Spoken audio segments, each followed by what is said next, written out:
Manchester United 2, Manchester City 0. What a performance from the Red Devils to go back second in the league, to stop the 28-game unbeaten record. 21 games won on the bounce by Manchester City. Anthony Martial, absolutely sensational, winning a penalty. Great hold-up play. Luke Shaw, the best left-back in the Premier League this season, without a doubt.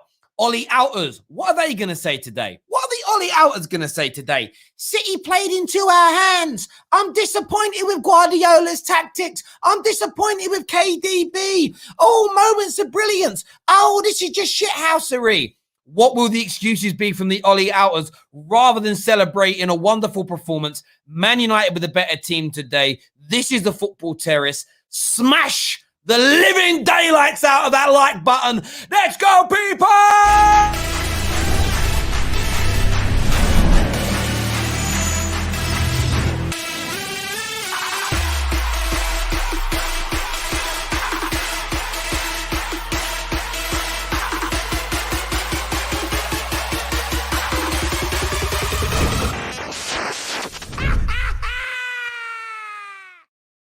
Yes, Manchester United go back second in the league, 54 points in total. And of course, City are still going to win the title. So City have got the ultimate bragging rights. But derbies on the day are about winning them. And you celebrate them in that moment. And Manchester United were the best team today. Didn't have all the ball, but had the better chances. Could have won by 3 or 4 goals. Defensively, absolutely fantastic today. Every single player to a man. Henderson, brilliant. Maguire and Lindelof played brilliantly, pushed up a higher line, aggressive in the way we came about things. Got that early goal. I'm not even going to say it was fortuitous. Martial did brilliantly to hold the ball up, did it all game. Silly penalty given away by Gabriel Jesus. And then Bruno, I am inevitable, Fernandes steps up, puts it. I love the fact he got a penalty in this game. It was amazing. And then City came on strong and City moved the ball well. They pushed Man United back. They caused us problems. But no real gilt-edged chances in that first half. Second half gets underway. They hit the post. You think, oh, Rodri hits the post. What's going to happen here? And then Luke Shaw, Henderson and Rashford combine. A wonderful throw. The dummy from Luke Shaw. Selling Cancelo. Cancelo, one of the best fullbacks in the world. Sold him. Sent him for a taxi. Goes through. Rashford gets the ball. He cuts on the inside. You think Rashford's going to shoot, because he always shoots, and he doesn't. He uses intelligence, which he has. He lays it off to Luke Shaw, and the best left-back in the league this season buries it. It's 2-0. And then the second half was weird. United should have scored 2 or 3 more goals. Martial, amazing today. Love this Martial. Aggressive in his hold-up play. Strong, energetic, involved. Should have made it 3-0, but he couldn't. But then Man United see things through, and overall, a brilliant, brilliant performance. Ollie stepping up when he needs to. Ollie stepping up when he needs to. Ollie delivering when he needs to. There's no doubt about that whatsoever. It puts Man United into a commanding position in relation to the top 4 races, no doubt about it. I want to know who your man of the match is. Guess mine with a chance of going into the draw for the £100 Amazon vouchers by super chatting it in right now. And yeah, you're right as well. I want to say this, finding KDB. He didn't have a great day today. To be fair, he didn't. Martial, our number 9, still can't score versus 1 on. Listen, it's the only smudge on the rap sheet today. It's the only smudge was missing that opportunity. But I'm going to allow him that one. I'm going to allow him that one because his overall performance was great. When you can't forgive those kind of misses, when the performance is poor, when you've not contributed in any other way, shape, or form, but he did today. He was magnificent, absolutely magnificent, Anthony Martial, along with our defensive line, along with Dean Henderson in goal. And we deserve all the plaudits today. This wasn't a smash and grab. This wasn't shithousery. This was wonderful tactics. And it's the 4th time that Ollie's beaten Pep Guardiola in 7 games. There's something in that. You know, this, I'm not saying he's a better manager. Only a fool would say that. But he knows how to beat Pep Guardiola. What a turnaround after a terrible run of form for Manchester United. And it won't overly damage, damage Manchester City's season at all in the grand scheme of things. But what a response. And this is what I would say to the Ollie Outers that are out there today. And I'm one of, this bit comes to me. I bemoan us not stepping up in moments of adversity, taking advantage or responding to a rival. And with Leicester coming back yesterday and winning 2-1, we had to win today. Chelsea, simplistic game tomorrow. They were going to go 1 point behind Manchester United. And with Liverpool, still in my opinion, the other contenders for the top four outside of Leicester and Chelsea dropping points again today, losing for the 6th time on the bounce at Anfield. United had to win. We did. We were strong. We were resilient. We were brilliant. To a man, barring McTominay and Fred's passing today, which was bloody awful, especially in the first half. Man United deserved it thoroughly. I'm going to go to your comments before getting the panel involved. And the super chats are actually coming through too quickly to put them all up. But we've got one here. We've already had that one. Let's go to the next lot of super chats. Sorry. I've got so many comments coming through. I'm excited. Jamie here says, Luke Shaw, my left back, best left back in the league by a mile. Doogie United says, Luke Shaw, who's guessing my man of the match. Keep your guesses coming in to go into that prize draw, people. And let's get this stream past 1,000 likes. Smash the living daylights out of that like button, people. Let's get on it. GM Music says, did you see the way Martial shrugged them off? And that's what I want to see more of from him. Martial is an athlete. I want to see him use that. Sometimes in football, for all the skill, for all the techers, for all the silks, you need to use a little bit of brute strength, a little bit of force to get what you want. And he did that massively today. Jem here says, Ollie the cockroach at it again. And you know what, bruv? He has kind of saved it. This result probably saves Ollie's job in the medium to long term. How we finish the season is important. But I'm telling you, the Ollie outers tonight are going to be crying. They're going to be upset. Wait till you read their tweets, read their Instagram posts, read their Facebook posts, watch it. If any of them make YouTube content, watch them moan and cry. They'll focus massively on Martial being brilliant and just put the rest down to Guardiola having a nightmare. The only mistake Guardiola made today, though, I'll tell you this. He has to stop playing Raheem Sterling in these games. I love Raheem. Raheem is world class, but Raheem Sterling should not ever start against Manchester United again. Bruv, there is voodoo. There is Jedi mind tricks. There is judge. Anything. I don't know what expression you want to use. This man cannot perform or play against Man United ever. Another guest here saying, Luke Shaw, man of the match. Keep your guesses coming in. We're going to start bringing the panel on. We've got the usual backstage bits and bobs. Is there Neeks, Cam, man like KJ, the mods there as well. We've got Usman Talks United backstage as well. I don't know where Johnny is, though. Johnny's a massive Ollie outer. I actually saw him kicking off during the game. He was angry that we were actually playing well today because why didn't we do it in all the other top 6 games? I get where you're coming from, but why be angry when we've just smashed City, bruv? We just smashed City. Maria Williams says, I actually spoke to my brother today and said, I think you'd pull one out the bag for some reason. I had a feeling. Call me Mystic Maria. Mystic Maria in the house. Mystic Maria in the house. Let's get some of the panel on now, people. But let's go past 1,000 likes. Keep guessing who you think my man of the match is. Subscribe to the Football Terrace. Ollie at the wheel again, and I'm going to celebrate it. Listen, I think Ollie's reached his ceiling with us. I don't think we're going to win major trophies with him, but that will not stop me celebrating today in the moment because that's what being a football fan's about. It's moments. We smashed our local rivals today. We outperformed and outplayed the best team in the country, the best team in the world over the last 3 to 4 years, the best manager in the world, the best squad in the world, the best run club in the country, the richest club in the world, and I am buzzing.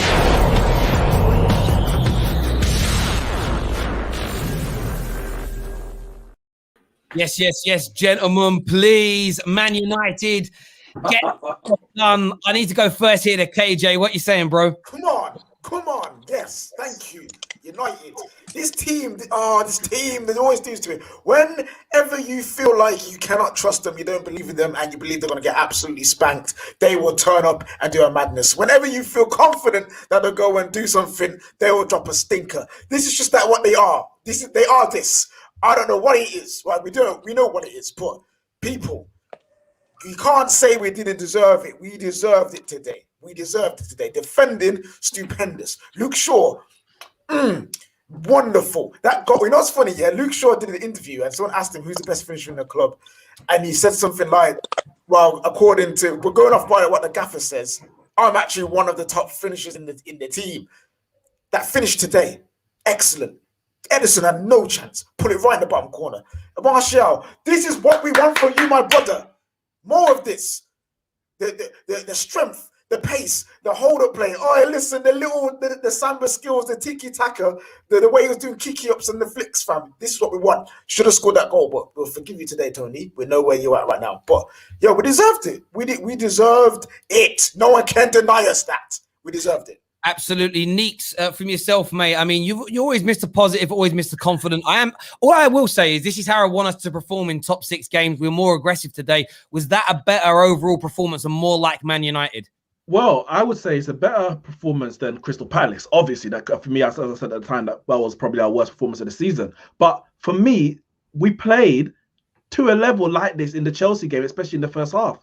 We had so many opportunities in that Chelsea game to make that final pass, which we kept missing. Today, we didn't. We got the penalty in the 35th first minute of the game, which obviously gave us a brilliant platform to actually go from. But as you mentioned, there were still opportunities in that second half, before and after the goal, where we could have and should have got more. So we still have to be more clinical when we're on the break, because we know City are going to dominate possession. We know they're going to create openings. But I tell you what, defensively, we did brilliant to restrict all their opportunities. How many brilliant saves did Dean Henderson pull off? Not really any. Everything was either straight at him or across that he kept. And I'll say, listen, as a keeper, you have to do what you have to do. So you're not going to take nothing away from him, but you credit the defense to limit them from actually testing the keeper in a way that, their possession and territory would suggest they did. First half, I said, we got the goal. And I think we struggled after about 10, 15 minutes. He got into their passing and we couldn't get out. The passing in transition was horrible between McTominay and Fredo. And it makes me question when people say, we want to play better football, why can't we play like Man City? Because this is the quality of player we have. We can't consistently over 90 minutes string passes together. But then you see the best of them in the second half, where on the transition, we're getting the ball out quick, passing it out wide and getting up the other end. So we saw the best and worst of Man United in spells today. And ultimately, for me, we deserve that win. Brilliant performance. Massive win for the top 4 race. I hear you. Bits and Bobs is here with us as well. I mean, how confident are you now of a top 4 finish for Manchester United? You're on mute, bro. Yeah. So what? Listen, Manchester Derby. What are we saying, man? Them. All right, Terry. What did I say on the preview? How to beat them? I told you. Listen, confidence-wise, I'm just going to say I'm a little bit more confident because I think, obviously, we've got over the Man City test. I think that I'll probably say I'm more 6 out of 10 now, literally. I did say in the preview that we're going to have to play a certain way, and I agree exactly what Nick said. We saw how Man United are going to play for the rest of the season. That is our Manchester United. We've got 2 midfielders that can't pass. But to answer your question, Terry, I'm 6 out of 10 because Leicester and what's the other team again? Chelsea. Yeah, the people that spend money, they're on our trail. So I think that 6 out of 10 just now. However, listen, Mandem, I don't care what anyone says to us. Yeah, did anyone see the memo for finding KDB? Literally, I've just seen milk cartons. The milkmen are out now. Yeah, putting his picture on the carton saying, "Oi, we are looking for this guy." Listen, before I go, Terry, I just want to say, Bruno, all the Bruno haters, shut your mouth. Look, I understand that reaction as well. Like, we know how good KDB is, but same energy. When Bruno doesn't perform in a big game, it's like the world comes to a bloody standstill. Yet when it's somebody, there's a few moments today. KDB was actually poor today. So many bad passes, gave the ball away. I even put stats out at halftime. He lost possession and gave the ball away more than Bruno Fernandes did. And when you consider that Bruno's passes are generally on the counter, on the fast break, and it's the final pass, KDB, the way Man City play, his passing can be sideways, can be a bit more safer, yet he lost it more than... No, I agree completely. Cam, from your point of view, I want to speak Luke Shaw for a minute here. We know he's having a brilliant season. Is he finally sort of found himself and cemented himself as the best left back in the league? I think it's without a question right now. Like, it's awesome to see what all he's done for him and the confidence. Like I've been saying about him, like as a man himself, he's clearly taken a look at himself and figured out what he needed to do. He saw Terrace come in. He didn't shy away from the competition. When Brandon Williams came in, he actually addressed it and said, when this kid came in, it actually gave me more. more strength and wanting to do more with the role. And now Ollie just came in and did the opposite of what Jose did. Remember the comments? It was my brain in his body. That's what our old manager said about this guy. And now Luke Shaw looks like he's far and away the best left back in the league. I mean, you can't question it. He has the most chances created so far in the second half of the year in this year, and now he's got a sick goal. Just passed it in the net. He passed it. It was beautiful. He just looked and rolled it. He started. He was fantastic today. I can't rave more. I can't rave enough about the guy. I love it. I'm loving what I'm seeing from Luke Shaw. It's beautiful. No, I hear you on that. We've got Usman with us here. Welcome to the Terrace, mate. Making your debut on the channel, which is a madness as well, bruv. No, it's not. No, it's not. That's a lie. Midnight Vibes, coming. Everyone's on Midnight Vibes. In fairness, I kind of got to a point with Midnight Vibes is at the Vatican. It's inside Rome, but it's its own little thing, bruv. It's got to that point, Vatican City, bruv. It's another religious quote there. But mate, listen, what did you make of the performance today?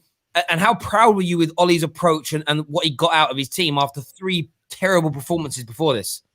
Yeah, no, look, first and foremost, look, I've got to give massive credit to the players, man. They're putting an absolute shift. Like, each and every one of the players need to be proud of themselves. You know, we needed this performance. I wasn't expecting much going into this game. You know, the way we've been playing going into this game didn't give me much confidence. But look, fair play to Ole Gunnar Solskjaer. I'd expect us to set up in this manner. I'm not going to lie. I'm not going to sit here and say he did something out of the ordinary because I was expected to sit back and counter. But when it mattered, Anthony Martial, the man has been singing this guy's praises for a long time, and finally he delivered today. Absolutely phenomenal performance for him. Absolutely gutted he didn't get that goal that he deserved. You know, his hold-up play. You know, I just want to say this: the people that look at stats will look at Martial's performance and say he hasn't got a goal, he hasn't got an assist, so he probably hasn't performed. But if you watch the game, he's quite comfortably one of the best players on the pitch. Phenomenal performance for him, and obviously I've just seen. You guys speak about Luke Shaw. The way this guy's changed his sort of career around since Terrace has come in is a testament to him. It's a testament to his mentality, and it's a testament to Ole Gunnar Solskjaer as well. He's put his arm around him, and obviously he's got the best at him. That's all you can ask for. But, you know, overall, brilliant performance. 3 points that we needed obviously puts us back into second. So hopefully we can kick on big game against Milan in the week. Yeah, of course it is. And I suppose the one kind of souring point, say Luke Shaw looks like he might have a knock. We also saw Rashford go off with an injury as well. Cavani's out, which isn't good. So we've got to hope that those individuals sort of return from there. Alfie's back with us on the show today. Alfie, give me your thoughts, mate. They call him a glory hunter. He's only here when we win. Can we give him a better introduction? Man, like, oi, everyone hates man like, oi, glory hunter, oi, man Agent, like, bro. oi. Agent, bro. You know what I'm saying? Agent Alfie, fam. Listen. I'm upset. I'll be honest with you. I'm upset. I'm upset with this performance, this result. I'm upset. Shall I tell you why I'm upset? How have we only scored 2 goals? How have we only scored 2 goals, you man? Did you not see how many chances we had against the best, apparently, the best team? And they are, yeah. But look how many, and you men are singing praises about Martial. I give it to him. But he didn't do anything that we know he's not capable of. It's not like we bought Martial in the summer and we're just waiting for him to turn up. We know we've seen this before. So what he done, you know, fine, yeah, great, hold up play, fantastic. You know, taking 2 men out of the game with a nice turn, yeah, great. That one-on-one that he had, how did you not tuck that away? How did you not tuck that away? I couldn't believe it. I cannot. I'm genuinely upset. I would have rather come here 3-0, 4-0, so I can give you the absolute smoke. I can't. I'm just like, you know, it's 2-0. Yeah, all right, whatever. But I was one of the only people. I know you guys haven't heard from me in a little while. I was one of the only people. I woke up this morning and I said, nah, we're going to win 1-0. We're going to win 1-0. What do you mean not true? You're not the only. I put my money where my mouth is. I bet on this game. I was telling KG before the game. I was telling KG before the game. Yes, I was like, listen, even on the United show, I'm like, whenever we're in crisis, which we're not because we're still second, crazy. We always come up with this win. I also said City has it in them. They have these games where their shooting boots go. And I called it. I was like, today's going to be the day. And it was obviously because of what we did to them. But Alfie, you were not the only one. I just want to say that. I put my money where my mouth is. And 5 to 1 odds. Honestly, that's cool. I really wanted to talk to the Ollie Outers today. And you know, the same song that I've been singing for a long time, man. I can't. You have to put his results and his performance over the last couple of years in these big games. This whole season, we've had like especially in the last couple of weeks, we've seen 0-0 draws, 0-0 draws, 0-0 draws. You know what the good takeaway between all of that is? No. We haven't conceded. So all we needed is to tuck 1 or 2 chances away, and obviously for the ref to understand when a foul in a box is a foul and actually give it like he did today. Well done to the ref. Yeah. And we can come away with a performance like today. But there are huge takeaways. The huge takeaways from this game are defense is getting better. Yes, fantastic. Martial, you can play him in these kind of games where we're playing against ballers. You know, teams that play football, not teams that go to try to break your legs, like your Stokes and so on and so forth. Yeah, you can play him against these teams, and he will twine them, he'll turn them, he'll twist them, and he'll find that pass, or he'll go running in behind the line. Yeah, that's a key takeaway. So understand how to play Martial, but I'm not particularly sure if he's for every single game. And to the Ollie Outers, bruv, yeah, just I need to hear it from you. What is it? What is it? What's your problem? Well, go away, bro. Go away, bro. It's one of the themes of today. I'm so intrigued to know what the Ollie Outers excuses are going to be, because I want to get ahead of the curve here, because I think it will be City played into our hands. Why did he play Raheem Sterling? We know he always has bad games against us. We got lucky with a penalty, with shithousery. There might be some moaning that it saves Ollie's job. Like, we know what the irony in it is. I know what the Ollie Outers are going to say before they say it. What they will do, and rightfully so, is focus heavily on, they'll probably go with the line of, Martial saved his job, bro. That will probably be the general consensus. Speaking of Ollie Outers, Johnny joins us now. Johnny, welcome back to the Football Terrace. What did you make of today? Welcome. Thank you. Yeah, are you happy? No agenda. I'm happy in isolation, yeah, this result. Good performance. The first 15 minutes I thought were brilliant. I nearly fell off my chair with an heart attack. I thought, what's happened to my team? Last 15 minutes at first half, the usual United came back. Second half, we dug in there and wheeled in, and we played some good football. City were at races today. Let's not get it twisted. City were at races. They were miles off the pace. But at the end of the day, I don't want to come across as though I've got an agenda. I'll give all his credit. He got it right today. I weren't happy with Bailly starting. I were actually filming, but the defence did well today. Aaron Maguire did well. I get onto him all the time, but he did well today. Luke Shaw, brilliant. Martial, amazing. Absolutely chuffed to bits for Martial. He needed that as a confidence player, and he needed that today. And it was good to see him come off at 89th minute with a smile on his face. I'm really happy for him. Dan James, he's just pasta in his basic. His pasta without sauce. There's no to him. Who else? Rashford didn't do out today. What I mentioned, I always get on to Rashford about his decision making. I mention it all the time, but he made the right decision today at the right time, and he put Luke Shaw in. So credit to Rashford for doing that, and we need to see more of that. So he did do something. What else? So he did do something today then, because you said he didn't do anything, and then you just said he set the goal up. Who? Rashford. Who? I got the wrong decision right, but his performance in general wasn't brilliant. Didn't do in a major. But Johnny, when it mattered, did he not come up with the goods? Yeah, he made a decision at the right time. So I'm gonna just forget about the rest of his performance. Johnny, can I let me finish. Yeah, go on. Fred was dog shit today. Can't pass wind. McTominay passing just side to side basic shit. Like, I ain't getting gassed over this result. Yes, Manchester United's red today, and we've got bragging rights, brilliant. But the bigger picture's still in mind, and all it still needs to go in May. We're still 11 points behind City. We're still lost out, still didn't beat Crystal Palace. Still lost to Sheffield United. All these other shit results. Still got the horrible record against the Big Six. Like, let's not lose perspective, people. Right? Let's not lose perspective. Give him his credit for today. I do. But the bigger picture is still in mind, and all it still needs to go in May. Johnny, go on, Alfie, go on. Johnny, all right, I've taken notes of what you just said, yeah. So I'm going to talk through what you said one by one, yeah. First and foremost, I need to start with the most important thing that you got wrong, Marcus Rashford. Let me ask you a point blank question? How many games has Marcus Rashford played for Man United this season? Nearly. All right, I don't think he's missed one game. No, I asked you a number. What's the number? How many games has he played for Man United this season? If you don't know, I'll tell you. Yeah. This was his 45th game.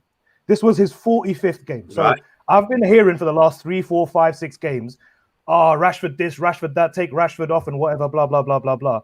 I'm not even going to talk about his stats. I'm going to ask you, my man has played every single game and contributed, whether it's a pass, whether it's a run, whether it's a creative play, whether it's a goal or whether it's an assist. You absolutely, if you're talking about perspective, come correct. Come correct with the whole perspective. Don't come and say, this is the same with Bruno. No. It's the same with Bruno, right? Bruno, just take the stats out of it and watch how they play football. Bruno has been poor for a long time.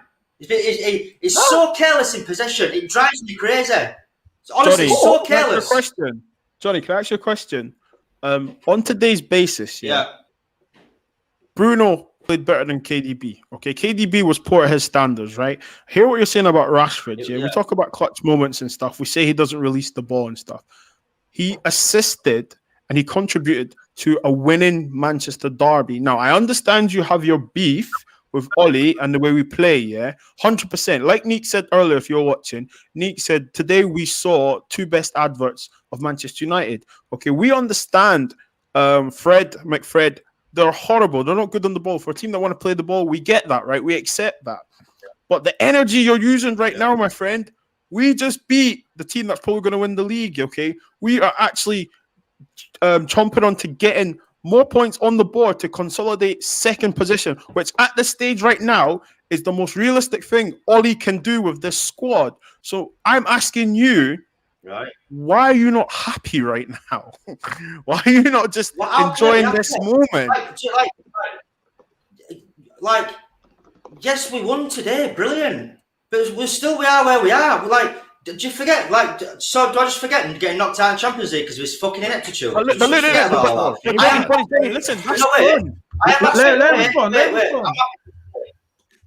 am happy for today. I am. Of course I am. The players won. Good for him. But you don't look happy, bro. Wait, one second. I'll be. I don't understand why you gassed. Johnny, there's 2 things here. I think there's 2 things, right? I think for me, everything you've said about Fred and McTominay, I agree with. We need better footballers that can do their job. The problem we have, Pogba's out. We don't have anybody else with the mobility that's better on the ball than them in this current squad. So that's a club. Forget Ollie. That is a club issue. We have to fight. We basically need Fred, McTominay, and Matic to have a baby together and then make a clone of babies. It's got all their best. If we had somebody with McTominay and Fred's energy, with Matic's passing ability, we'd be quids in. There's no doubt about it. Kind of the only thing I don't get is the Rashford and the Bruno thing. So if you take away their goals and their assists, no attacking players in the Premier League have been involved in more build-ups to goals either. So take out the actual assist or the goal, they're involved in more build-up play than any other player at any other club in the Premier League towards goals. They contribute massively to Manchester. That's the only bit of what you've said that I sit there and feel like I don't really get the agenda. Rashford and Bruno Fernandes have been 2 of our best players. Without them, we'd be 6th, 7th, 8th in the league, and that's an absolute Arsenal. So I don't really get it. I've got to go. You know when we played Newcastle? You know when we played Newcastle and Rashford created that goal and scored that goal on his own? Yeah. That was brilliant. But what did you do for the rest of the game? And what I'm saying is, the performances over the 90 minutes, I'm not saying they're not getting the clutch moments, they are, and I give them the credit for that, I do. Honestly, I'm not putting no salt on them, I do. But it's like, they'll do one good thing in a game, and everyone just forgets about the poor performance. That's all I'm saying. Like Bruno, it's not as good as people think. I've got to go. Yo, listen, I've got to go, yeah. Listen, how are we here beating Man City, and my face is like this? How, bro? How? Just listen, some flipping hell, man. Because you're asking me about my perspective about OLEOUT. Listen, now. You've had your time to speak. I've got to go. Let me speak now. You know what I'm saying? Johnny, I respect you, my brother. But flipping out, people. Why can't we just literally sit here, be happy about a game, and then tomorrow talk about going on to the future? Why can't we do that? Every day, enough. it's what about this game? What about that game? Why didn't we do this? Why didn't we do that? Who freaking cares? We just beat Man City when we didn't think we could beat them. We just got Luke Shaw play an absolutely beautiful performance. Martial come back and have an absolutely beautiful performance. And we here chatting about, what about this? What about that? I give them credit for that. Everyone, shut praise up. them.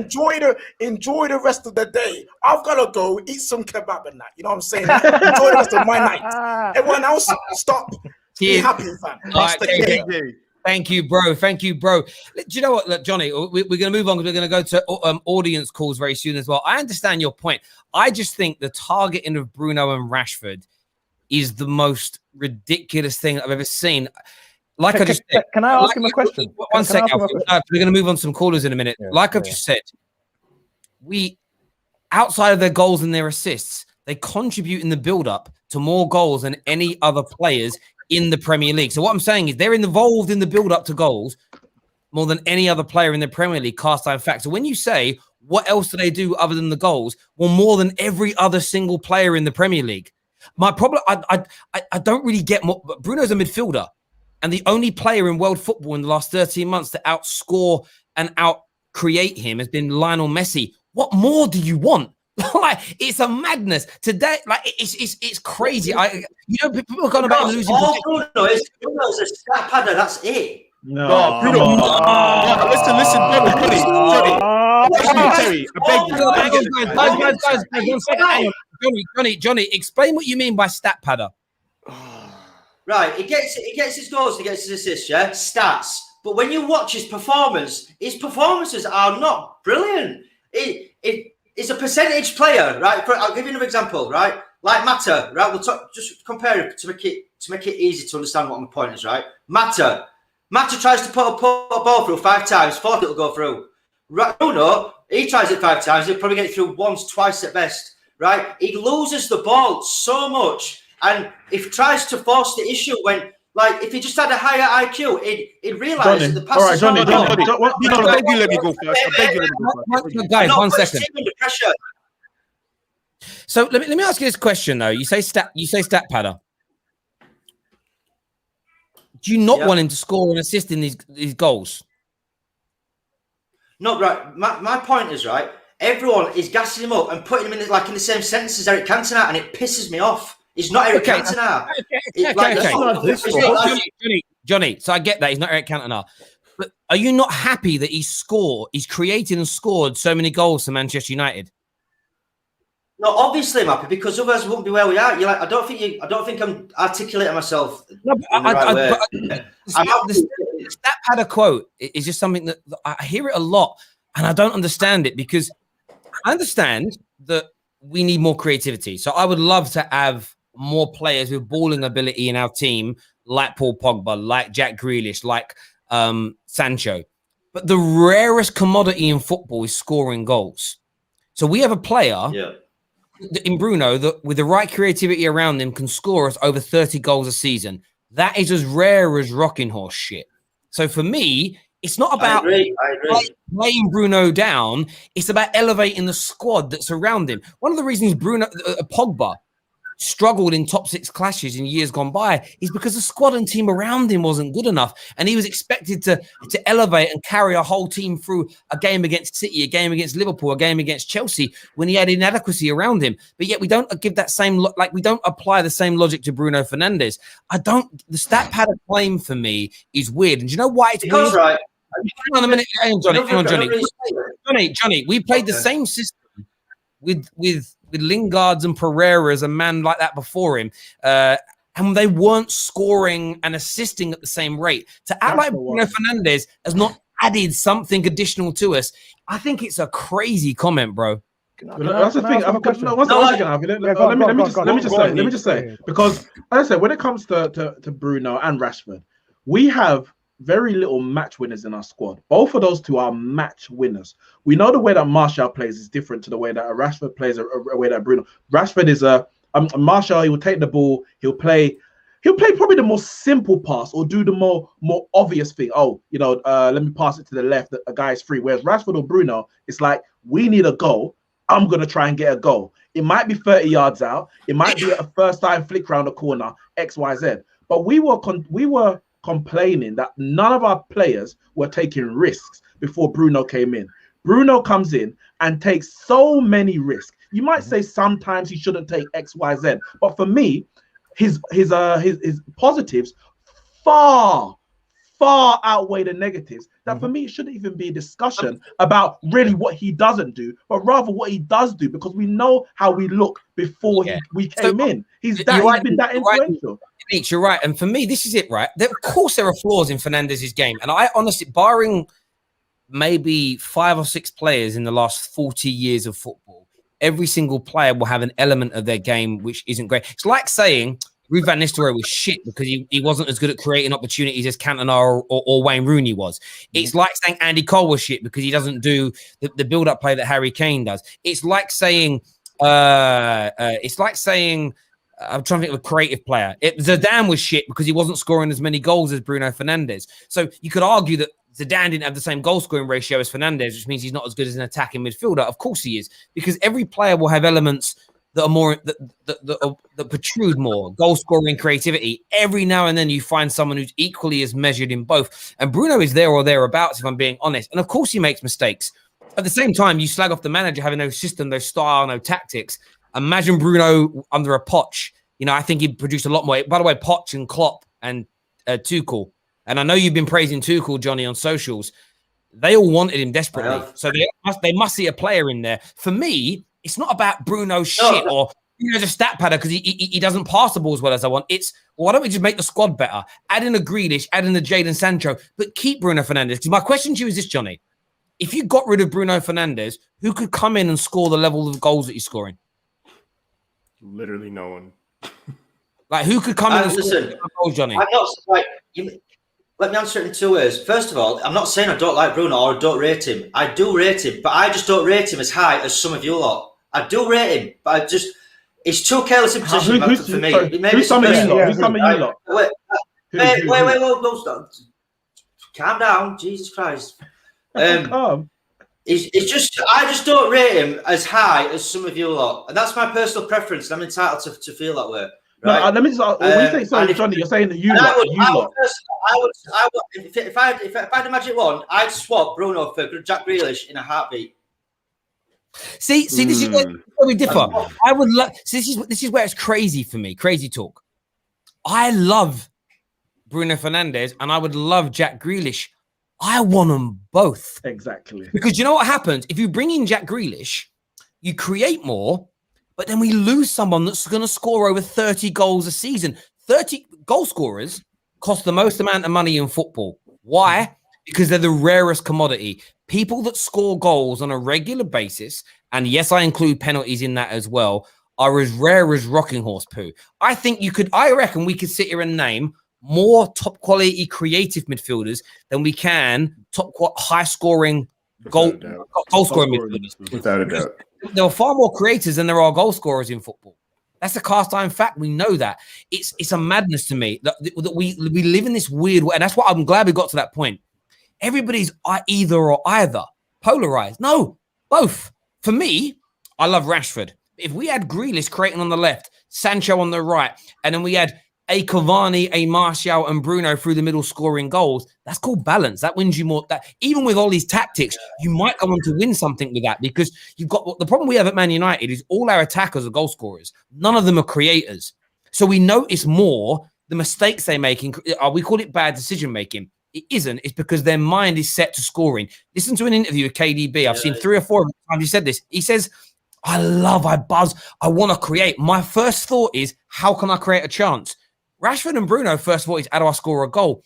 That's natural. What we don't have at Man United is balance. And the problem is we have balance, and then our fans are like, fuck it, I don't want Bruno, I want creators. Nah, bro. Command the Glazers to buy both. It's why Terry, there's a lot of calls for Martial to be sold. And I'm like, no, let's just go and buy a goal scorer. Why do we, Manchester United, biggest club in the world, need to sell a player to buy a player? We're not Arsenal. We're not Spurs. Go out and buy the best, and you deal with the residue later. It's not the buy to sell to buy nonsense. No, I want them all in it. I think the sold Martial would be a massive mistake. You I agree. I don't agree. sell your quality players, and we are not blessed with technically gifted footballers. We're not blessed with them. But a lot of our players are passion merchants. Quality players, you don't sell your quality players. Johnny, do you know what you? Johnny, can I ask you? One second, Alfred. I'm going to go to you. Then we're going to go to caller. Sorry, bro. You're right on that. We don't just because we need this. But this is where Man United fans get polarized. And I know a lot of the agendas towards Ollie. I know that a lot of the agendas towards Rashford stem out of people's personal preferences to Pogba and Rashford. It's why I call them fake or hoax Reds. Because for me, you support the club and the betterment of the club over everything else. And we setting players off against each other. It's weird. I find it legitimately strange when you do that. Let's attack other clubs, bruv. Don't attack our own, right? That's weird, isn't it? It's like loving one of your children more than the other. I do have a favourite, but I wouldn't tell any of them. Do you know what I'm saying? I don't. It's a joke, right? But the point I'd make, I do. The point I'd make on this is like, we need to go and get a Haaland. Of course we do. Why? Because everyone wants a Haaland. But that doesn't mean let's fuck off Martial. Let's have him as part of our squad. Let's make it stronger and bigger. The reason that City is so good is because generally, barring today when we absolutely shut them down to nothing, they can look at the strength and depth they've got. Why have they got depth, quality everywhere, and they have balance. We're going to go to Alfie, and then we're going to share the lines for everyone to call in and have their say. What are you saying, Alf? Yeah, Johnny, listen, I just wanted to ask you a question, bro. It's the first time I'm hearing you say what you're saying. Respectfully, I want to ask you, what's your problem? Is it the players or is it Ollie? What is your what problem do you have? Both. Okay, so are you saying that you want better players and you want a better manager? I think some of our players aren't good enough, and I think Ollie's definitely not good enough. Do you think Ollie would do better with better players, or do you think with these players we just need a better manager? I think you give Ollie Barcelona, prime Barcelona in 2011, and he'd sabotage himself and shoot himself in foot. I mean, the fact that we don't any real issue. I'm not even having that discussion. Sorry. Yeah, so now we know what the actual. Now we know what the actual issue is. I just wanted to understand that. That's it. I just wanted to know. Johnny, is there anything, Johnny, that Ollie could? And it's a genuine question. Is there anything Ollie could do to change your mind? He could, yeah, but he won't do it. But he could, but he won't. No, I'm asking you to say. Management for a start. His in-game management is abysmal. Okay, no. So don't tell me what he's not good at. Tell me 3 things that would make you like him. Because play front foot football for a start. You could stop setting up so negative against Big Six, right? And maybe it'd be nice to see if the players were coached properly and had some ball retention. Ball retention is non-existent. Do you know what's interesting? Listen, I agree that Fred and McTominay are bang average on the ball, and there lies the problem. Equally, I don't think that Matic has the mobility. If Matic starts today, we lose. Or we may lose because he doesn't have the mobility to win the ball back like they do. We need better players to make that happen. And we've seen this. Look at Liverpool. Liverpool got one of the best system managers in the world, but they get a few injuries and a few of their top players have bad seasons and suddenly their system doesn't work. You know, Pep Guardiola, I rate him. I think he's one of the greatest managers in the history of football. But if you take away would his system work? If you took out KDB and put Bruno in it, in your opinion, and if you took out their 2 central midfielders and put in Fred and McTominay, and you took away their ball-playing wing-backs, full-backs, and you put in Alg boys, would they play as good in your opinion, Johnny? Do you think that Pep? Obviously, not because what Pep needs. What Pep needs for a system to work, it's highly technical ballers, and obviously the players that you've singled out are not. And that's the point, mate. And I think it's about the club buying right. We're going to go to callers now. If you want great players, you should also want a great manager. Can't have bang average manager managing great players. Listen, I'm not going to deny that. Like if Man United have the chance in the summer to bring in a high quality manager in front of Ollie, the only way I disagree with it is if it's ripping up the foundations again. If it means starting again and the new manager saying, right, of this 23-man squad, I want to get rid of 18 people, because we shouldn't keep wiping the slate clean with every new manager. That's not how winning is done. Another comment here says, for me, Fred and McTominay are decent, but not great. And I think that's absolutely right. And have poor passing range. And the problem with Ollie is that he doesn't bother to improve passing range. Listen, I don't know if you can improve their passing range. I suppose that's the big question there. Because for me, Pep Guardiola and Klopp would have moved their man out a long time ago. We're going to go to some callers here. First up on the show, back by popular demand, iTest is in the house. iTest, what you saying, bro? Yes, so I can't believe it, man. I think I actually have some news, from inside sources. Oh, Inside sources, yeah. Someone told me, yeah, he saw Oli yesterday. Yeah, and he was sacrificing a couple pigeons. He was sacrificing a couple pigeons, a couple cows, and a lion. Bro, And he was making a potion. Just He stop, didn't bro. see exactly what he put in a Stop, bro. potion, but he saw something like the eyeball, and he made the potion. This was black magic. I can't believe this. I can't believe It must also have done something to your Wi-Fi as well, bro. What's wrong with your Wi-Fi? He's wearing AirPods, man. Can you not hear me? Have you got it's breaking up. Have you got Bluetooth headset or something? No, I'm not using anything. Oh yeah, it's really bad signal, bro. Try and sort that signal out and we'll get you back on, bro. Can I just say, like, Yeah, people go on. say black, obviously I know Black Man, George, Rudy, whatever. You can know that that's a bit of joke. But this isn't. Let's look at Solskjaer's record against Pep, especially away from home. Like the Manchester derby, generally, the home team very rarely wins. But Solskjaer's record against Pep has been very, very good. So of course we go into this game in bad form. We've got into many of the derbies in bad form. No one expects us. Blah blah blah. As much as it's a surprise, it's not that big a surprise. Really like not. if he was sacrificing anything, he just done it at the beginning of his reign and it's just carried on. He doesn't have to do it every time. This is just normal now for us against Man City. It's very true. He's played 7 games and he's won 4 of them. He's won twice. I mean, Ollie's got a much better record against Pep than Sir Alex Ferguson did. I think he's the only manager to have more wins against Pep than losses. Now. Yeah, that's now after today. That's It correct. was And he knows how to do that. Agal's with us, but Agal, what you saying, bro? Yo, I just want to talk about good job to Manchester United. Congratulations to you guys. You guys won. You guys beat Manchester City, but Manchester City should have scored in that game. They should have buried their chances. They had Gundogan. I don't know how Gundogan didn't score. I don't know how Gundogan didn't get it on the goal sheet. When it comes to Manchester United again, since there's a bunch of you guys on here, I'm gonna tell you guys straight. I feel like I've said this before, and I'm gonna say it again. Every single time you guys get close to getting back to the top, you guys drop off. If this season you guys do buy the right players, I could see you guys winning the league next year. I don't see City repeating again and again and again and again and again. And the part of the problem and why you guys are so critical, I'm finally starting to get it. Because you guys don't think you guys are going to push on. You guys don't think you're going to get any better. You guys think what the problem is, put that on all of us. Igal, let me say. No, not everybody. Some people. Igal, look at this season. There's no pressure, or should I say there's no expectation. We get to the top. Literally, the game after we get to the top, we lose to Sheffield United, bottom team. So, and now we're 11 points, 14 points behind. Again, no expectation. Everyone thinks we're probably going to fall out the top 4. Chelsea's going to finish above X, Y, Z.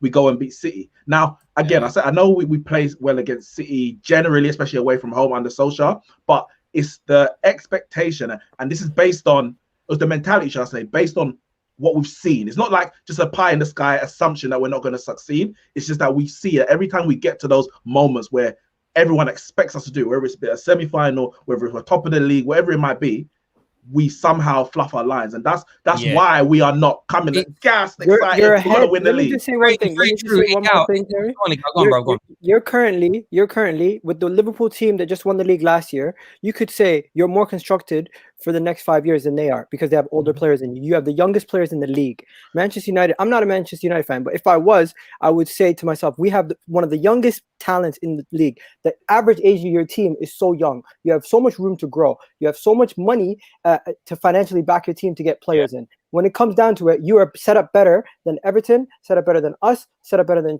Chelsea, even with their financial backing, set up better than Liverpool next season. Yeah, financially, Agal, you're right financially. And where I'm going to back Johnny is in my overarching thoughts on Ollie is I don't think Ollie's the man to take us to that next level. And what I mean by that is we beat City today, which is amazing. This is the way around it is. So the anger will come from people saying, We should have beaten Sheffield United. We shouldn't have drawn with Crystal Palace, and we shouldn't have drawn with West Brom. Those 3 games alone, if you add in the 4 and 7 points in that, suddenly we'd be on what 61 points, 62 points, and we'd be a handful of points behind City. And people are like, right, see, we'd be on their tails if we hadn't dropped points in those games. And there's one other game recently we've dropped points, which we probably shouldn't have done. Palace? Did you mention Palace? Everton, because we were winning. So you can throw another 2. We should be level on points. So people say we should, but my view is this, and I agree with. This is where I do think we need to look towards another manager, but not throwing the baby out with the bathwater. And my problem is our owners and our board will throw the baby out with the bathwater and start all over again from scratch. Why do I think that? Because they've done it 4 times on the bounce. And the fact they've done it 4 times on the bounce and they've not changed a single thing in how they operate as a board, I don't have faith in them to get it right because they've done it wrong 4 fucking times. Do you know what I mean? The builder comes to my house 4 times to like fit a new bathroom for me, and every time he fits it, there's a leak. Do you really think I'm going to have faith the 5th time he's fitting something in my house? Oh, in fact, I wouldn't even have the geezer back once. Do you know what I mean? It'd be someone else straight away. But the problem we've got is if we'd have beaten Everton, beaten Sheffield United, beaten West Brom and Crystal Palace, I think we'd have lost today. And I think that based on the history under Ollie, that when it comes to the absolute pivotal moments, we haven't quite got there. And that's not a tactical thing. That isn't even a technical ability thing with our players. It's the mindset. And the one thing... What now, then? What now for me is Man United got a big choice to make in the summer. You either give Ollie... It depends on who we want to replace him. If you're run well as a club right now, Man United should be, as Ollie goes into his last year and we haven't decided to renew his deal yet, we should be looking at who the next manager is going to be. And we should be doing due diligence to say, this is our squad. These are the 3 or 4 players we're heavily linked with in the market that we want to bring in. What manager can take the style of football that we're trying to achieve here with the new signings and elevate it to the next level? That's what we should be looking at. Not, let's look at Allegri that would want to get rid of 18 of our current squad over a 3 or 4 year period. Why that's stupid is we're highly likely to give him 3 or 4 years to even get to that point with the amount of money that we spend and how bad we are at selling and signing players that we never actually fulfill one manager's philosophy, and thus you never see the fruits of their labor. So we should be looking at a manager that can pick up from where Ollie is and move on to that next stage. That's what we should be doing.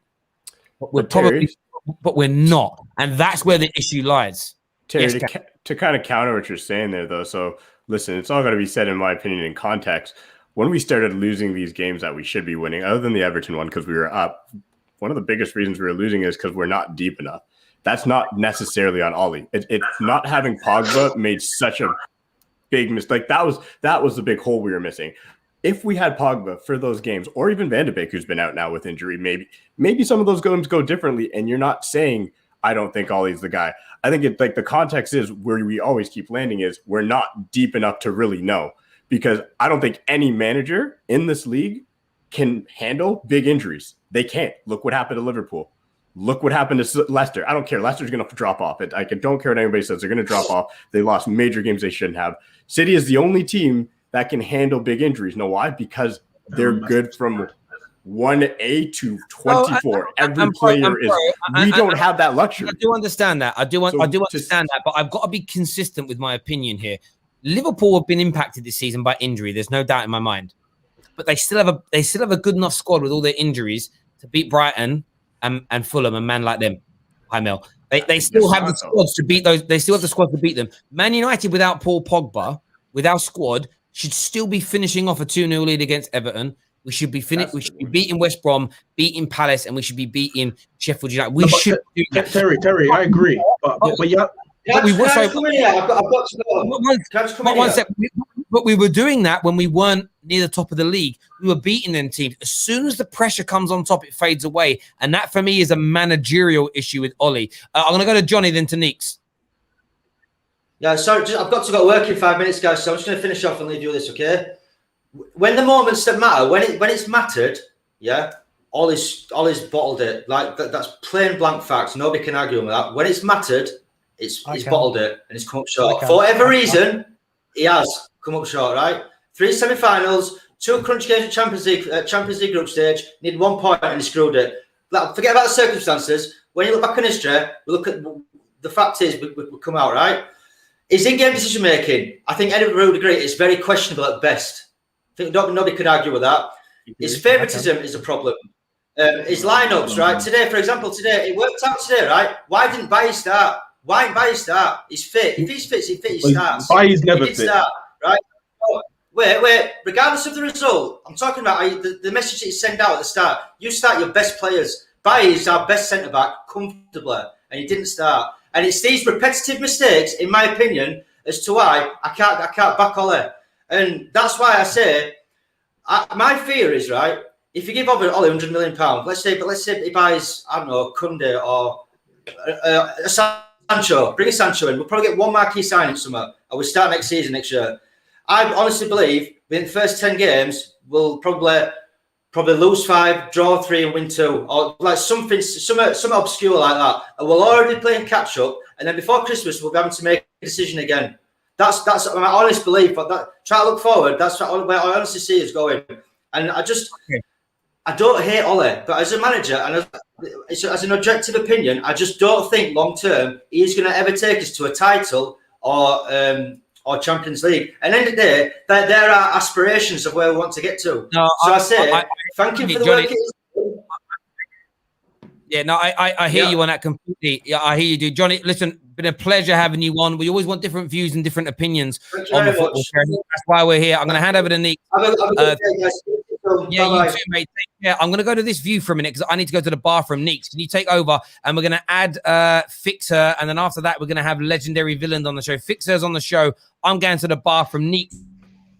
Yeah, but before we become to Fixer, listen, I was going to say, it's easy to say, if Solskjaer had XYZ player, we will still bottle this. We won't win that. Because we don't have that player at our squad at the moment. We want to play a certain brand of football, but we've got McTominay and Fred. The moment Pogba goes out, we can't even string 2 passes together in the midfield. So for me, instead of saying Solskjaer bottled it, but in the next breath saying Martial's only technical player and Bruno and Rashford aren't good enough. If Bruno and Rashford aren't good enough and Martial's the only technical player, how can you overly criticize Solskjaer for not playing a certain brand of football, especially when he says front foot football in the big 6 games? Look at the teams we're coming up against. How do we play on the front foot against Man City's midfield? How do you play on the front foot against Kovacic, Jorginho, Kante, if you haven't got the quality of player to do that? So for me, we can look at Solskjaer and say whether he's good enough or not. And if we want to talk about the bigger picture, well, the bigger picture, regardless of those 3 isolated results, the bigger picture is that we are second in a league where most people at the beginning didn't even expect us to finish in the top 4. That's the bigger picture, despite us having arguably the worst transfer window of anyone challenging for the top 4. So that's the bigger picture as opposed to 2 or 3 games. Let me go to Fixer. What's your thoughts on the game? Yeah, it was a great game from United. I think we did really well. I do understand some of what that guy was saying, but I think he picked the wrong players. Like Rashford and Bruno Fernandes are 2 of our best players this season, basically. They're the ones that come up with the goals.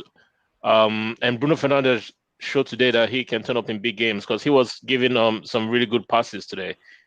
The only negative I want to take out from this game is Martial.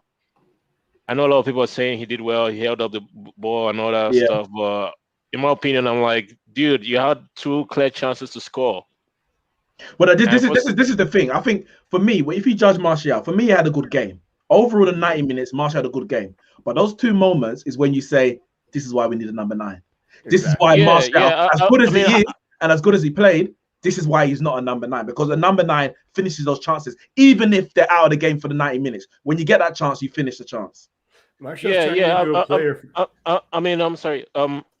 Having a good game is like, I think should be just a basic thing. Him holding up play is what we actually got Martial for. We all know he can do that. We all know he can like control the ball. But when you have 2 clear chances, especially the second one, and he can bury it, then there's obviously something wrong because he's been doing it and it's not like he can't score. It's like he doesn't put in the strength he would usually take to finish a goal. There's no confidence in the kid, basically.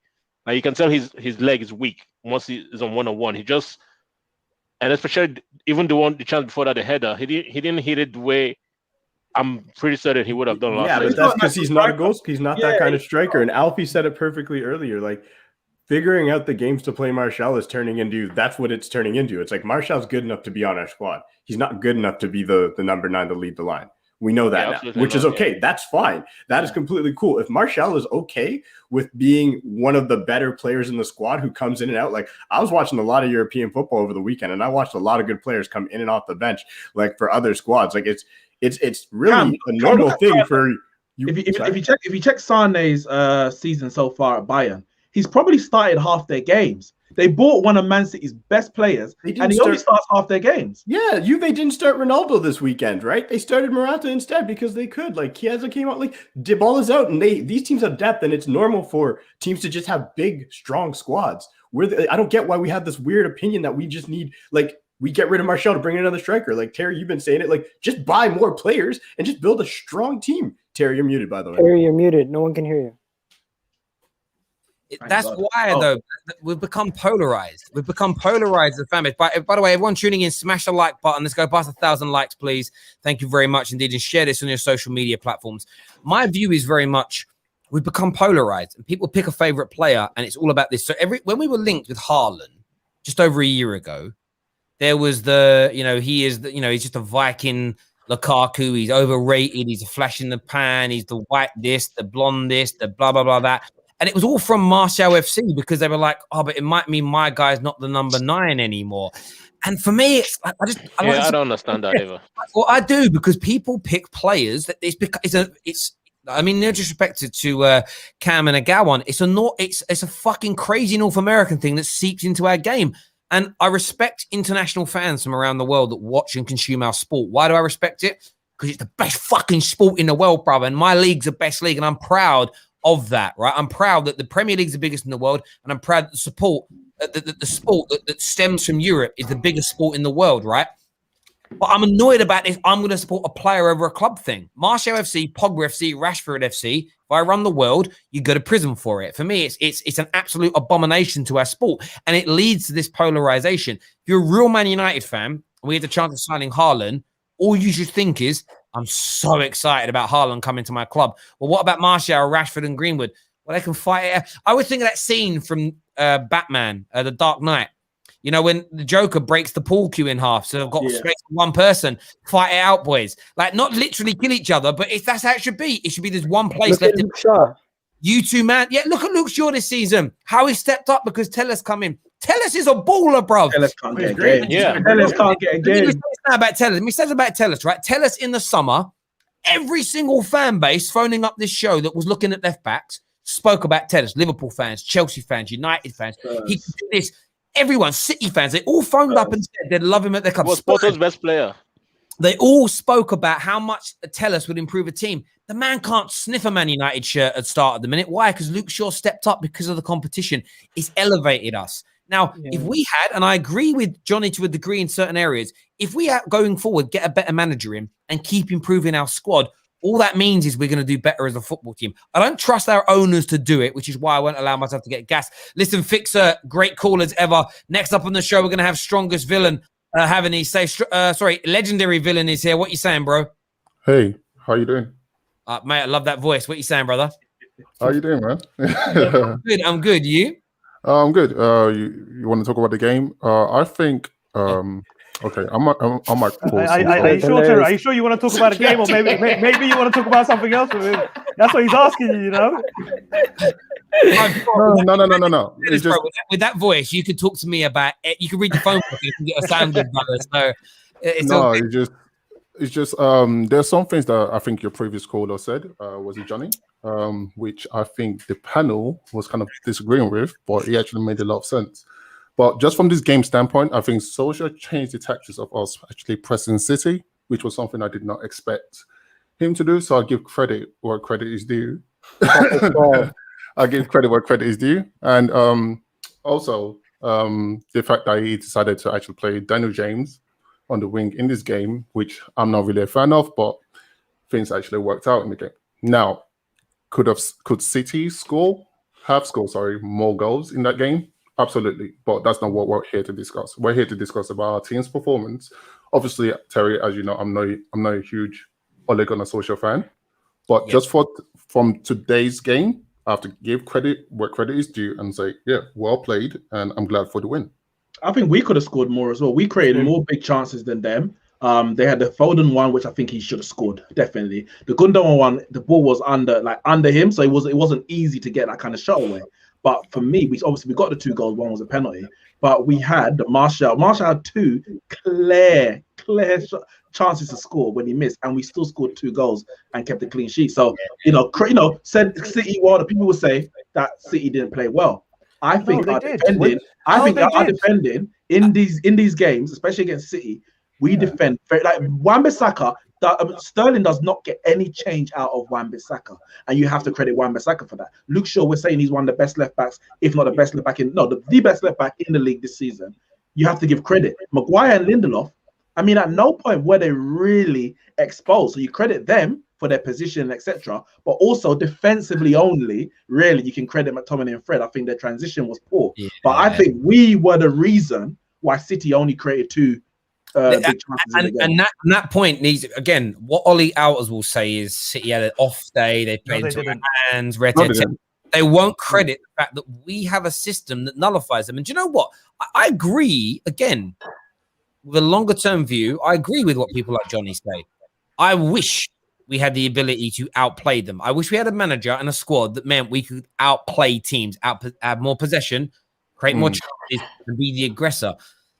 When you're looking at this as an individual game, we don't have that. You have to deal with what, this is like ready, steady, cook, innit? I don't know what's coming out the bag. Like, you got to make what's in the bag. Terry, can I stop you 1 second? Yeah, go on, mate. Go on. Literally, you just said you wish we had a team that could outplay them. We did outplay them in the second half. The only thing that we didn't have in the second half was more possession. We had more opportunities, and we controlled. Yeah, we outplayed them. So, what you wanted was that for the. Yeah, I wish that we were in Pep's and City's position overall, like play like them, had more of the ball. I wish we were there, but that's why I say, like, we've employed Ole Gunnar Solskjaer, like as if Ole Gunnar Solskjaer is going to be able to outdo Pep Guardiola, who's one of the greatest manager. Terry, which manager? Which manager is? No, exactly. Wait. Exactly. There is no one that can do what Pep Guardiola has done. There just isn't, right? And people keep throwing out Nagelsmann, right? Go and look how good the RB setup is globally, right? It's a well-oiled machine, and it ain't even always about the level of player that you've got. It's about the expectations on the field of play. Man United tend to generally step up when the pressure comes off or when Ollie's under pressure. When I say under pressure, I mean of falling away or losing a job, or when we're expected to lose. When we get into a position where people start saying, right, now expect us to go and win, we crumble and fall apart. And that's because of an overall lack of quality. There's no doubt about that. Yes, again. Terry, I'm not gonna have this lack of quality thing for Manchester United, because you guys have a lot of quality in comparison to the other teams in the league. Right. When you compare it to City, sure. Not a lot of teams. No team has that kind of comparison. I get that. But what I'm saying is you guys have enough in your team, fully healthy, every single week to go into every game and beat a team. Egal, but we're second. We are. Wait. Can I have we are where we should rebuttal be to this? Right now. We have the second best team in the league this year. Fact, the league is the ultimate barometer, right? And we're doing that because we've got a very good squad, with a decent good level manager. For us to be able to compete with City, we need a deeper squad with more quality players and a better manager and a club that has the overarching view of we want to win above anything else. That's how you get back to the overall standard that Man United fans demand. My issue is this, and I've been saying it for weeks now. I've lowered my expectations because the club don't have the same level of expectations that I do. But you're right, Egal, and we are better than everybody else in the league this year. Facts. Terry, can I ask you a question? 1 second. I need to go. Cam, big up yourself on your win. Hope you spend it well. Cheers. Appreciate you coming on, bro. Yes, can I ask a question? So this is where you and I disagree regarding winning the deepest squad. So the concept I was hearing in the panel was we need more technical players to play a better style of football, right? And this is where I disagree, because yes, more technical players can give you better football, but it's also based on how they're coached. So if we look like teams like, for instance, a possession team that could kick the ball and play attractive football like Leeds. You can't say our team is not more technical than Leeds United. So it's a great point you make. It's a great point you make. So I think Leeds have a number of players in their squad who are technically better on the ball than Man United's in terms of midfield, especially maybe playing out from the back.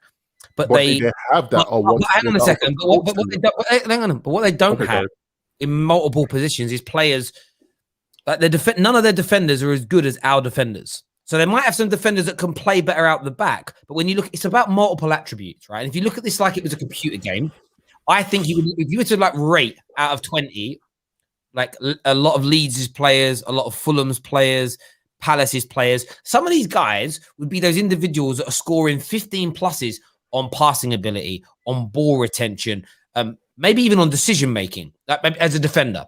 But then when you talk about their marking ability and their concentration levels, they might be a 4.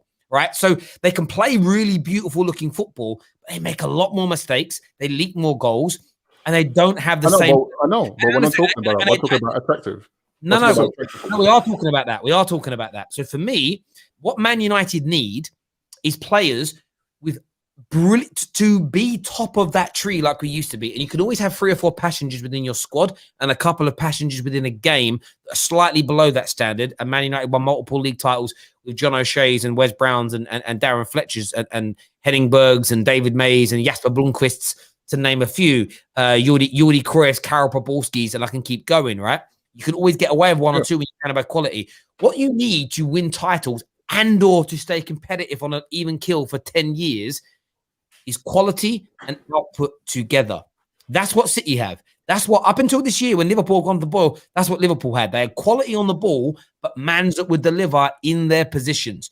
Man United have got like a mixture. They've got a few good, really good technical players, and then they've got some really good output players who are good at like one-on-one defending, or they're good at clearing balls, or they're good goal scorers, or whatever it may be. They're good on the counter. They're good runners. You need a combination of the two. So yes, we need better quality. And if we brought Nangelsmann in to coach this squad, I truly believe right now we'd have 8, 9, 10 more points. But would we have enough to get over that line? No. And what will happen is this. This is a human reaction to things. We'd improve, and in the short term, we go, oh, look, we come second. We're only 6 or 7 points behind City. Yeah. But after 2 or 3 years of still finishing 6 or 7 points behind City, that would become tiresome. And we'd want the next person to come in and move us on to the next level.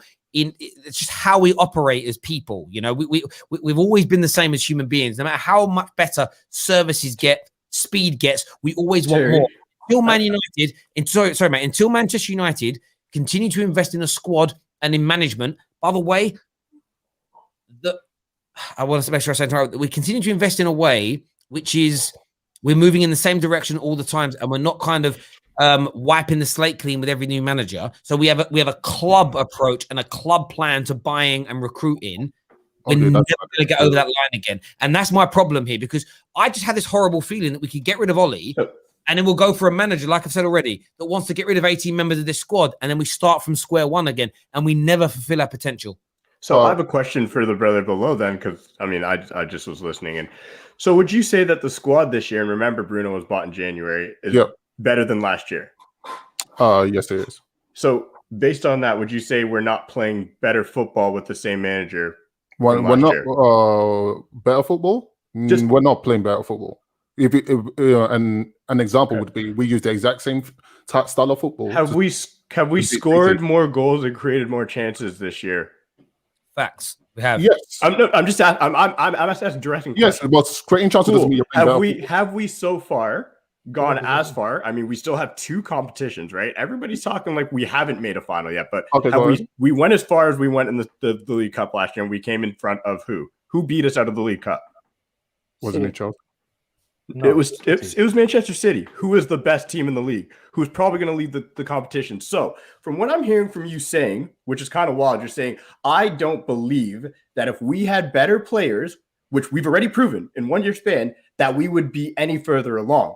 I think what's happening right now is hilarious with fans is we're not even thinking about the fact that what happened, and it probably won't because of the Glazers, but forget that. Let's say the Glazers wake up and we do buy Sancho and we do bring in Declan Rice and we do that. At that point, we then should just shut our mouths and give Ollie his last year in his contract Yes, Terry, suss somebody else out for sure, but give him that year and let's see, because we've done better so far. I will let you respond. I will let you, of course I will. And that's my point here.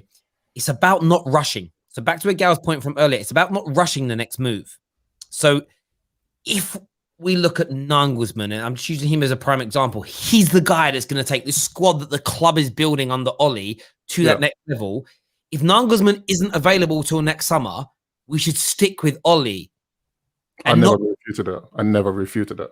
And I'm not saying you do, but that's my point. It's the problem that... But you understand the other side. Is that we don't trust our club. And just in terms of last year to this year, so this time last year after 28 games, we had 42 points. So we're 12 points better off this season.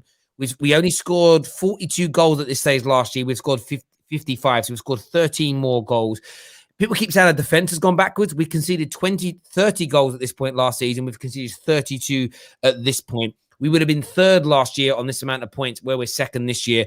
City have improved. They won 57 points last year, so we're sort of 3 points behind where City were at this stage last year. But also at this stage last year, we'd lost 8 games, and we've only lost 4 this year. So to say there hasn't been an improvement, again, is so disingenuous. Terry, there has been an improvement, Terry. But do you understand? Do you understand the people who are saying the other side? Because it almost feels like you're only. What do you mean? The people who are Ollie out. I'm not like, obviously I back my manager, but I still understand why people are Arteta out, and they always tell me why they're Arteta out, and they always speak about it. When people tell you they're Ollie out, do you feel like they're just yelling and shouting, or do you understand? I understand why, but it's this case of it's not about most things that Johnny said. The things they say about Ollie, barring when they say there's no improvement, there's no zero style, there's zero coaching, all of that, and Villain hasn't done that. I disagree with that hyperbole, that exaggeration. Okay. What people don't listen to is that anyone that thinks just sacking Ollie and bringing in a better manager is going to improve us, it's just folly. It's folly because we've done that. We've had better managers. We've bought big before. We've spent money. We don't have a plan as a club. I don't trust this club to move us forward. So for me, this notion of just get rid of the manager and it'll all be okay. It's like we do this in politics all the time. It's like, oh, Boris Johnson is so-and-so. Get rid of him and the Conservatives will be better. They've always been wankers. They'll always be wankers. They've always been wankers. Like you're never going to get rid of it. 1-0 Tottenham. Gareth Bale, a goal assisted by Harry Kane. Like you're never, ever going to get rid of that. They're always going to be the same. Do you know what I mean? Like Liverpool are 8th now. To Cam's point, so you said we have created better chances. Obviously, getting Bruno Fernandes compared to last year. Now we ended last year with 66 points? 66. All right, 66 points. We are now on 54. How many games left to be played? 10. So if we end this season, right, with 66 points, would you say there have been an improvement? No, because we wouldn't have.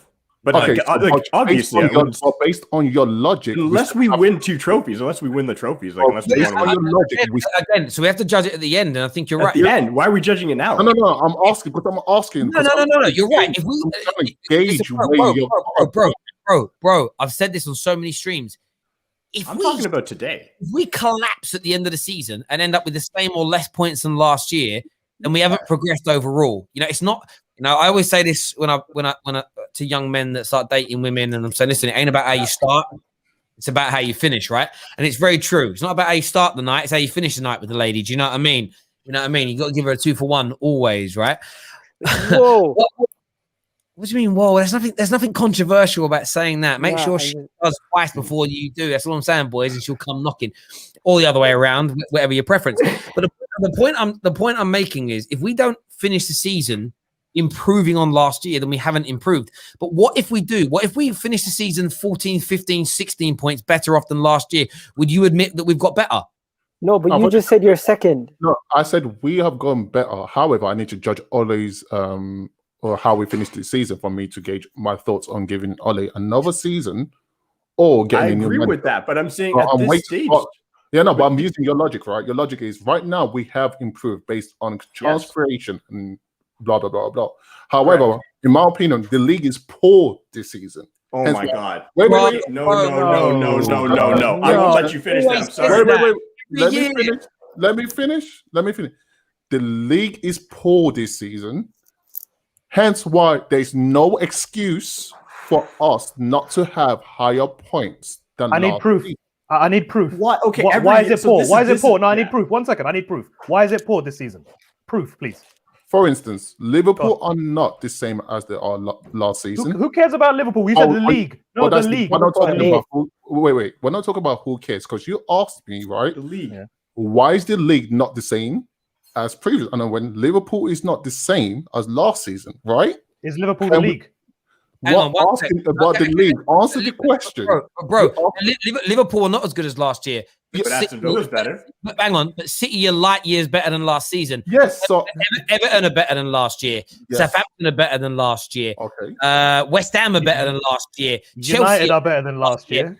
And United are better than last year. Tottenham are better than last year. So there's been more teams improved. Well, than look at the points. Look at the points differential compared no, to but if last you have year. more teams improve, Yeah. That's going to bring down the top. That's going to bring down the. It's not. No, but look. Wait. Well, it doesn't bring down Manchester City. No. You know what? And one more thing. You said Liverpool. Yeah, you have to understand that no team in the history of Premier League or top flight football has ever, in the first 21 games, gotten 19 wins. Yeah, back to 19 wins. Their first draw last season, their first points drop. Forget draw. Their first points drop was against Manchester United.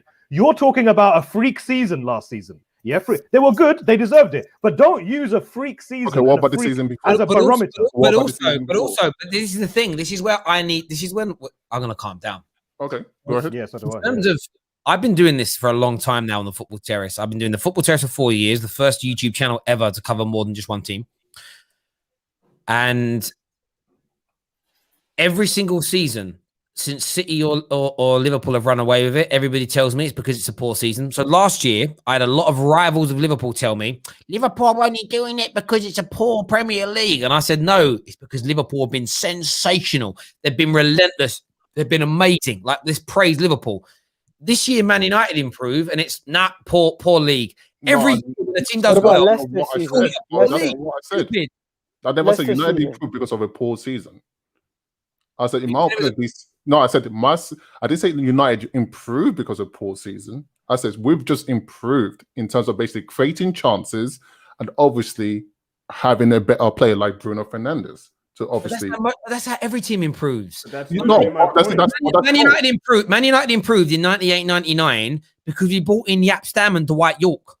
Yeah, but okay. So let me use your logic, right? Because you said, for instance, one of the things I disagree with you was regarding a manager coming in and having to rebuild from bottom to top, right?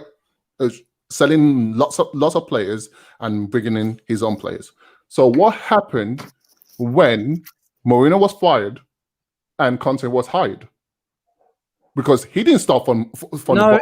Exactly, because Chelsea don't operate like that. Chelsea have primarily operated in a sense of, you're the coach, we buy the players, you manage the squad that we're building. So they generally buy quality and get a manager to orchestrate it. That's how good clubs are run.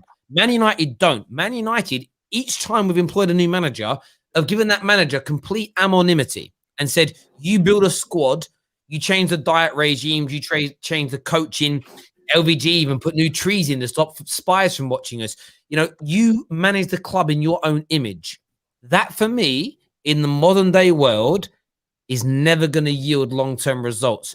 Manchester City, yes, when you have a great coach come in, you take almost consultative advice from Pep Guardiola's and Jurgen Klopp's about how to improve things. But you still buy for the football club. And I give you, Man United fans echo this. I wouldn't give Ollie any more money to spend. Why would the Glazers give him any more money to spend when his last two centre-back signings were shit? Because we shouldn't be signing for the manager. We should be signing for the club. Imagine fans endorse the Glazers by saying, let's not sign Haaland and Sancho and Grealish and Ndidi because I don't like Ollie because Ollie's failed. You need those players in here regardless because they're top-level football players. Yeah, I agree with that. We don't have a club approach, though. I honestly believe, and if I'm wrong, I'm the reverse to a lot of YouTubers.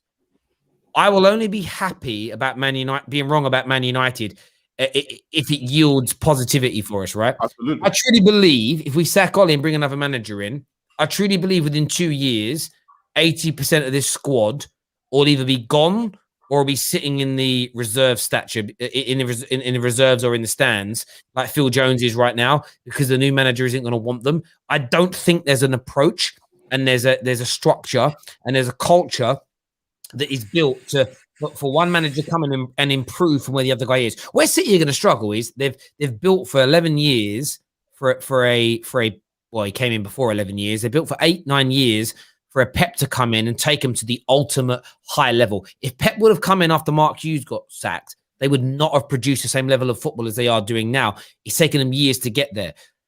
That's what Man United need to do. It's a steady build over time. And it's a case of we want to play X style of football with Y type of player, and then we need Z type of manager to make it work. That's why when Bayern Munich hire a manager where it isn't working, they can sack him and bring in a replacement, and you see almost instant improvements that's sustained because the club operates in the same way, and it's one small cog in the wheel that changes. Man United, they rebuild the clock. Let me ask you guys this. Hypothetical. City drop off because it's tough to win back-to-back titles. They've done it once recently with Pep, but it's hard to do. And if they come back next year and they don't win the title and they drop off, I don't see Liverpool taking that mantle. It's between you and Chelsea. And the only difference between you and Chelsea is what Terry said, the people running it in the back office. If you guys go out and sign the right players, I still think to this day, it doesn't matter if you've been getting it wrong in the past. When you guys say stuff like, oh, we don't need Van de Beek because we got Pogba, your own fans do this. You're right, Terry. But when what the gentleman was saying earlier, this is not a poor league season. The Leicester season was a poor season. This season is just a lot tighter between everybody else. And Manchester United next season could see themselves in the same situation. The only way you're going to push on is not just backing a manager, but it's also having continuity, having the same players, set of players, playing season in, season out, getting familiar with each other. And you guys have been doing that. That's why you guys have been improving. If you now break it up and get rid of Pogba, get rid of Harry Maguire, get rid of some of these players, you're going to actually mess up all the progress you've made. So sometimes you need to have continuity. I hate that. Continuity is important. We're going to go to Villain. We're going to keep you on. We're going to add some more callers. We've got man like Aaron with us, Doncaster fan. What are you saying, Aaron? Just getting ready for Liverpool's funeral. Just making myself look nice for Liverpool's funeral. Yeah, favourite cologne, man. That smell is Manchester. Listen, that was a good win for United. Really good win. I think the second half was a great improvement on the first half. I think that what I noticed watching the first half was that Fred gave the ball away quite a few times. He made some good tackles, which kind of won him back a bit of praise on that first half. Felt that McTominay was a bit rough. Wan-Bissaka and Shaw. I think, Wan-Bissaka and Shaw had good games overall. I think, there were still things that looked a bit ropey and Man City were edging towards a goal. Then the second half, they came out, they brought in the tactics. It looked like Man City, it didn't look like they were going to score because they would keep getting cut out by Man United's defence. So overall, I'd say it's a wonderful performance by United, but I put my special cologne on today that smells of Manchester and Liverpool's demise. And, hopefully Where's the cologne from? Oh, let's have a look. It says G. Bellini, #1. So I think it's G. Bellini. But the reason I say that, remember, ladies and gentlemen, we haven't spoke about it today's show, but we are still sponsored by Manscaped, and you can get from Manscaped 20% off their brand new cologne. It smells divine. Links in the description. Next caller on the show is Satan's favorite devil. What you saying, mate? Hello, you guys hear me? Hello. Yeah. Is he not muted? Wait, you guys hear me? Hello? Yeah, I can hear you. Oh, okay, perfect. Yeah. I knew this was going to happen. He muted. One thing that I could count on consistently is for Pep Guardiola to fall into this trap continuously. The man's a bald fool, and it is what it is. And it's just, today was amazing. It was absolutely amazing. I just wanted to come. Did you guys see the snippet in the middle of the game? Bruno Fernandes, after getting subbed off, when he was standing behind Ole Gunnar Solskjaer, looking as if not even more than the manager himself. I do not understand why would any Manchester United fan try to even insinuate any form of mockery towards that man? There's a reason why that number 10 position is the dying style of play. It's because studies have been made in the past, and it extracts a serious mental toll on a player because of the amount of duties that are given on your table. This man mentally creates a pedestal. He sets the bar for the entire squad to move forward. And I would not the man's packing a tree trunk. The reason why this number 10 position is so hard to work with is because you have to be the fuse. You have to be the trigger in that team. As soon as anyone passes to you, boom, boom, consistently. Today's atmosphere, the normal player, as we've seen today with the opposition and Kevin De Bruyne, first couple of times you lose the ball, it starts messing with your head. You start losing confidence.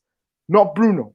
He's a dying breed of a sort of footballer that does not exist anymore.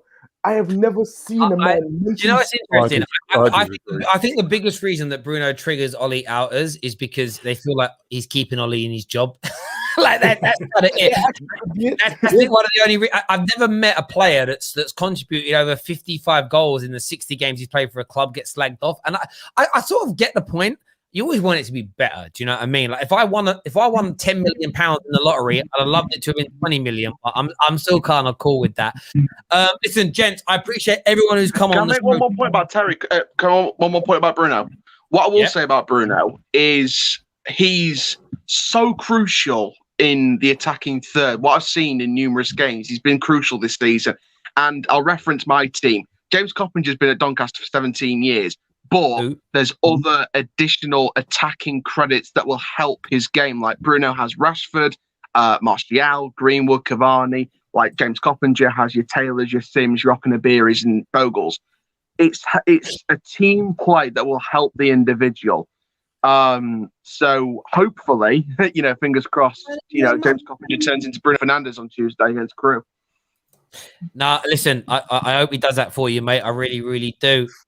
Man United 2, Manchester City 0. On the day, we rule Manchester. There's no doubt about it. We're second in the league. It is an improvement on last year. It's not quite where we want to be. No one's denying it. Devil's advocate here says, evening, Terry. My mate, who's a City fan, said all Bruno Fernandes does is score penalties. The goalpost has been moved again from him doing nothing versus the top six. Yeah, I mean, I would have preferred Bruno Fernandes to have missed the penalty. That's what I would have preferred him to have done, because that would make a lot more sense. Bruno Fernandes is a world-class football player. He may not be the best on the ball. There may be better ballers in terms of technical ability when it comes to passing. There may be some with more vision. But if you can find me over the last 30 years, better goal-scoring midfielders in a top 4 league, I bet you won't get past one hand accounting. I bet you. You've got Frank Lampard. Who else you got? Goal-scoring midfielders at the level this boy has been at for the last 3 to 4 years has been absolutely brilliant. The only reason you're putting him down is because one of two things. One, you feel this weird need to put Bruno down because you think it elevates Paul Pogba. The stupidity in that is Paul Pogba and Bruno Fernandes are really good friends, and they both need each other. Bruno Fernandes needs quality behind him like Paul Pogba. And Paul Pogba needs goal-scoring aptitude in someone like a Bruno Fernandes for them both to click and come alive. They both need quality around them. That is a cast-iron fact. The only other reason you dislike him is because you're looking for controversy, you're seeking out likes, do you know what I mean? You're twerking for them rivals, but you do you. This has been the Football Terrace. Thank you so much for all your support. Maybe in the next 7 to 10 days, we've got a big, gigantic announcement for you. I can't wait for it to come out. It's literally, I feel like it's been my life's work. I didn't even know I was working towards, but it's here. But until next time, everybody, take care of yourselves. Goodbye. God bless. Thank you for all the super chats, for all the support, for all the likes. Make sure we get past 1,000 likes in this video.